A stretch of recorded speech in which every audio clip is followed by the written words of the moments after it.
Hola a todos y todas, soy Xavier Calafat y este es mi vídeo para el Congreso Divulga NextGen.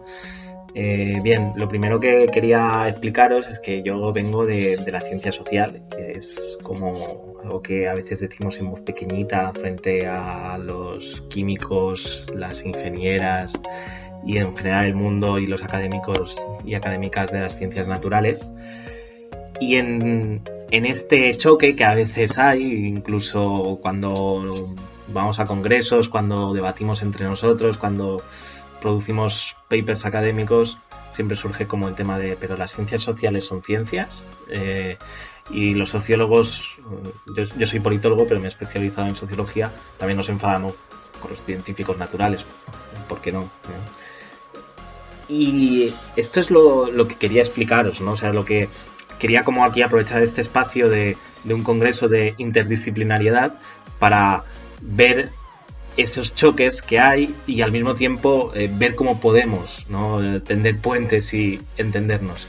Lo primero es decir que los choques no son nuevos, o sea, ya la diferenciación entre ciencia social y ciencia natural viene de lejos, viene del siglo XIX con Max Weber, por cierto uno de los grandes sociólogos, que hizo esa diferenciación entre ciencias naturales y ciencias del espíritu, que al cabo del tiempo se acabaron llamando ciencias sociales.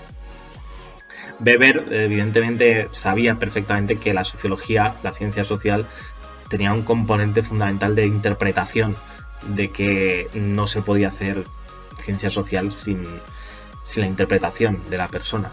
También podríamos discutir, y sobre todo hay ciertos campos de la física que también han puesto de relieve la cuestión de la subjetividad a la hora incluso de comprender transformaciones del universo o multiverso, ya no sabemos en qué, depende de en qué parte de la física nos situemos. Entonces, la crítica a la subjetividad de las ciencias sociales, si bien puede ser razonada, creo que no es suficiente. De hecho, precisamente es cierto que ha habido muchos científicos sociales, muchos sociólogos, politólogos o economistas que han afirmado con orgullo que precisamente sí que eso era subjetivo y que tenía un componente relativo. Es lo que a partir de los años 80 hemos convenido en llamar estudios postmodernos, toda una corriente de diferentes estudios que impregnaron las academias, sobre todo de Estados Unidos primero y luego llegaron a Europa, sobre todo a través de las teorías del discurso, los estudios decoloniales, los cultural studies o los campos de estudio de feministas académicos, ¿no?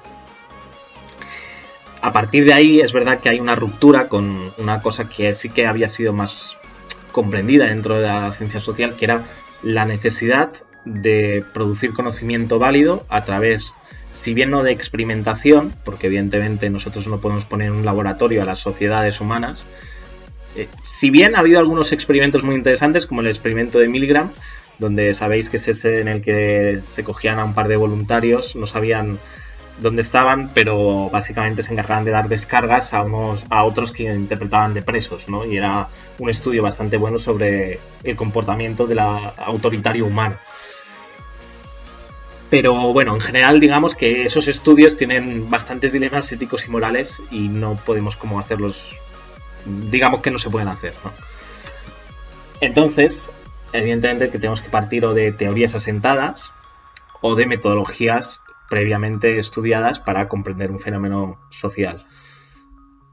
Aún así, yo aquí sí que quiero reivindicar este componente científico que puede tener la ciencia social para explicar cuestiones normativas, es decir, si podemos explicar el comportamiento de un átomo, si podemos explicar por qué se producen movimientos de placas tectónicas, por qué se produce el movimiento de los planetas, por qué se produce el comportamiento celular, o por qué actúa así o tal o cual, tal molécula o tal componente. También podemos explicar por qué hay injusticias, por qué hay desigualdades, o incluso si tienen que existir, ¿no? O sea, hay que hacer, los sociólogos queremos aprender de los científicos naturales esta cuestión de la objetividad. Para nosotros sería muy importante poder hacer una ciencia social normativa que estableciera unos criterios de objetividad de los rumbos que tienen que llevar las sociedades. Al mismo tiempo, creo que no se puede hacer ciencia social sin un componente básico de naturaleza humana, y esto ya lo demostró Chomsky y ciertas corrientes de la biología evolutiva. los estudios más avanzados y que más beben de esta interdisciplinariedad son los estudios sociológicos que parten de concepciones estudiadas previamente por la biología evolutiva.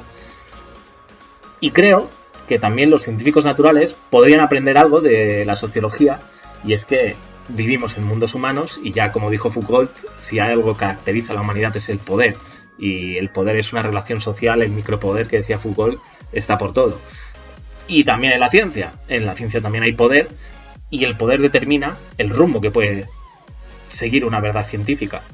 Creo que el estudio del poder político puede ayudar a los científicos naturales a saber cuáles son las teorías más dominantes y por qué son dominantes y a qué élites sociales pueden beneficiar. Y al mismo tiempo, precisamente por eso, salir de algunas instrumentalizaciones vergonzosas que se producen desde el poder político para quedarse con la ciencia.